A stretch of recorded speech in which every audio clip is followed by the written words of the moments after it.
Pasaste a mi lado con gran indiferencia, tus ojos ni siquiera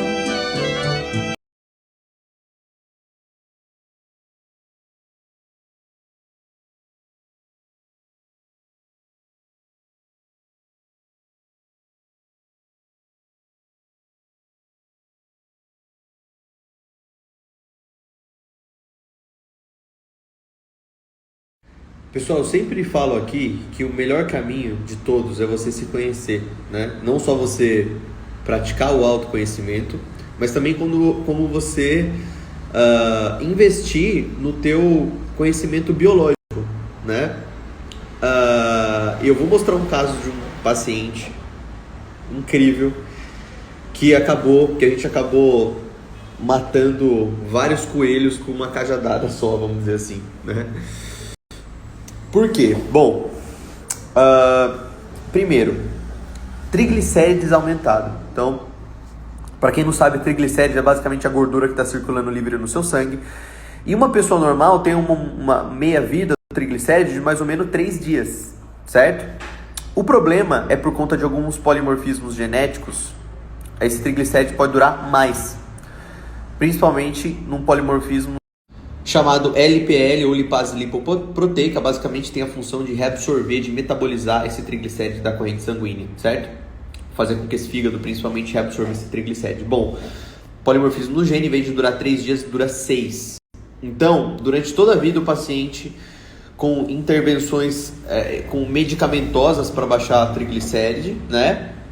Só que o conhecimento da biologia daquele ser fez com que ele interferisse nutricionalmente e conseguisse regular. Qual foi a maior intervenção nesse caso? Foi não deixar esse paciente consumir alimentos calóricos, principalmente ricos em carboidratos simples, a cada 3 dias. E o triglicéride dele normalizou, um paciente que estava fadado aí a tomar remédio para a vida inteira para diminuir triglicéride, né? Nesse mesmo caso, era um paciente que também tinha ansiedade. E 2 aspectos biológicos pouco comuns, vamos dizer assim, foram encontrados na justificativa dessa ansiedade. É óbvio que a ansiedade é uma doença multifatorial, enfim, tem muitas causas, né? Tem muitas nuances. Aqui eu estou querendo só mostrar para vocês alguns pontos que normalmente não são revelados por detrás da ansiedade. O primeiro é que ela tomava 4 xícaras de café por dia e ela tinha um polimorfismo, uma mutação no gene chamado CYP1A2, que metaboliza 95% da cafeína. Essa mutação faz com que a cafeína, em vez de durar 5, 6 horas, dure 12 horas quase. Isso piorava a ansiedade, ou seja, um paciente que ao tomar um pouco mais de café acaba prejudicando sono, ansiedade, etc. E o segundo é o crescimento de chamado Candida krusei. Era uma paciente que tinha, coincidentemente ou não, né? Essa candidíase de repetição provavelmente vinha de um foco fúngico intestinal que contaminava a microbiota vaginal dessa paciente e fazia com que ela tinha então candidíase de repetição. Normalmente é isso que acontece, tá, gente? O intestino ele é pouco relacionado às doenças a esse tipo de doença, né, ginecológica, mas é normalmente o grande causador que a gente observa. O interessante é que a Cândida, ela também produz micotoxinas, e as micotoxinas são neurotóxicas, como eu já falei aqui diversas vezes, ou seja, também pioram o comportamento, causam neuroinflamação e também podem, obviamente, prejudicar o desempenho, a performance mental como um todo, memória, cognição, atenção, criatividade, enfim, piorar a ansiedade e etc. Então, só para vocês entenderem como essa visão 360 graus do paciente é super importante para você tratar a causa. Olha como a nutrição resolveu todos os problemas do paciente. Ele soube a hora e como consumir os piores alimentos para não aumentar a triglicéride. Ele soube como consumir cafeína e ele soube os melhores alimentos para não proliferar fungo no intestino, melhorando sono, melhorando comportamento, melhorando energia, disposição, etc.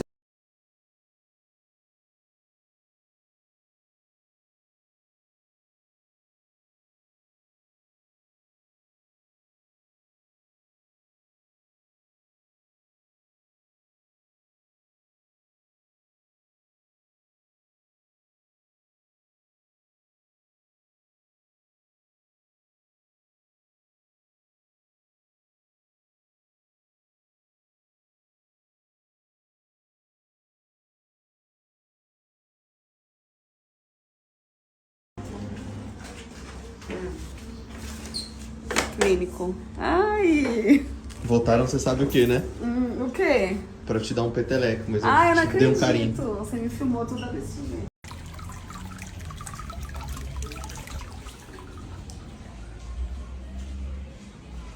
Filha da puta. Fonte da juventude. Você é pontual, sabe onde? Pessoal, deixa eu dividir uma coisa com vocês. Eu amo atender o paciente que quer emagrecer, o paciente que quer melhorar a composição corporal, que quer ganhar massa muscular, que quer ressignificar o corpo, seja para melhorar a estética ou a saúde, enfim, né? E a gente vai aprendendo que, no final das contas, todas as queixas elas são importantes. Seja do paciente que está com câncer e procura, ou o paciente que quer perder alguns quilos ou quer uma barriga de tanquinho, não interessa. Mas existem alguns casos que eles são muito interessantes, né?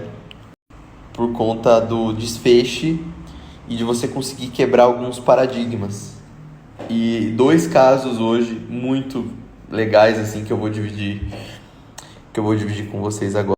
E não tem como não ficar emocionado em alguns desses casos, porque você sente a energia, a vibração do paciente em compreender alguma característica e entender que o problema dele tem solução, né? Um paciente que durante mais de 20 anos utilizou remédio para pressão e durante toda a vida dele passou com inúmeros profissionais e a resposta era sempre a mesma. A sua pressão alta é genética. É um paciente magro, sem outras comorbidades e realmente tinha tudo para ser uma hipertensão genética. Mas no exame genético dele não veio nada de polimorfismo de risco para pressão alta, esses mais graves, né? Na enzima conversora de angiotensina, no GNAse, no ADRB2, no GRK4, enfim, genes relacionados à metabolização de sódio. Ou seja, a pressão dele era metabólica. E aí o paciente vem no retorno corrigindo folato, que estava muito baixo, deveria estar baixo durante toda a vida, corrigindo vitamina D, baixando ácido úrico, melhorando a função tiroidiana e a pressão dele simplesmente se normaliza. Coisas bizarras que acontecem e vocês não têm ideia a frequência que acontecem. Respeitem o estilo de vida, respeitem a nutrição, que você realmente pode reverter doenças que você tinha há muito tempo. E o segundo caso é de um paciente que veio, esses 2 casos exploram um pouco mais. E esse caso ainda mais interessante de um paciente que tinha uma predisposição genética para desenvolver Alzheimer, né? Existem inúmeros genes relacionados ao Alzheimer, mas tem um que é o ApoE, que é um dos mais estudados, certo? E o caso dele era interessante porque, além de ter uma mutação no gene desfavorável para desenvolver a doença, ele tinha uma mutação no gene que poderia também alterar o comportamento nutricional dele. Hoje a gente sabe que o Alzheimer é considerado diabetes tipo 3, porque pessoas que têm alto consumo de açúcar e carboidrato desenvolvem com mais facilidade a doença. E ele tinha uma mutação no gene chamado SLC2A2, ou GLUT2, que frequentemente está relacionado com o aumento do consumo de carboidratos e de açúcares. Então o paciente entendeu isso e falou, caraca, isso é meu, eu preciso tratar, esse gene regula a expressão quando você zera açúcar, ou seja, um paciente que realmente tem que zerar açúcar em 20 dias, né? E ele já vinha aí com histórico de Alzheimer na família. Então o que ele descobriu? Que realmente o histórico familiar dele de Alzheimer se refletia também em características genéticas que predispunham aquele ser a desenvolver a doença, certo? E que a família inteira dele, ele quebrou o karma, né? Ou vai quebrar o karma. Porque 3 coisas você tem que fazer para prevenir o Alzheimer. Diminuir carboidrato refinado e açúcares. 2, atividade física. 3, uma dieta rica em polifenóis e aumento de ômega 3 nas estratégias nutricionais. É o que tem mais impacto ali, mais relevância científica para reduzir o Alzheimer. E o que basicamente ele fez? Ele vai conseguir, né, já fazer. E o que toda a ancestralidade dele não fez para prevenir a doença? Provavelmente baixo consumo de ômega 3, Atividade física não é um padrão, né, da geração passada, principalmente na terceira idade. E certamente não consumia ali, não fazia ali o consumo adequado de polifenóis, enfim, e álcool, outros fatores que também podem fazer você desenvolver a doença. Você precisa saber que você tem uma mutação na ApoE para começar essas intervenções? Óbvio que não. Você iniciando essas intervenções, você já vai prevenir outras doenças, você vai se sentir melhor, você já vai colocar a gasolina certa na sua máquina e isso vai melhorar o seu desempenho como um todo, né? Então, não esperem a doença aparecer para você começar a sua prevenção. A prevenção, no final das contas, ela vai ser sempre a mesma. Você olhar para dentro, você olhar seus pontos fracos e você cuidar do teu ambiente e do teu estilo de vida. Agora eu vou embora porque eu já estou falando demais.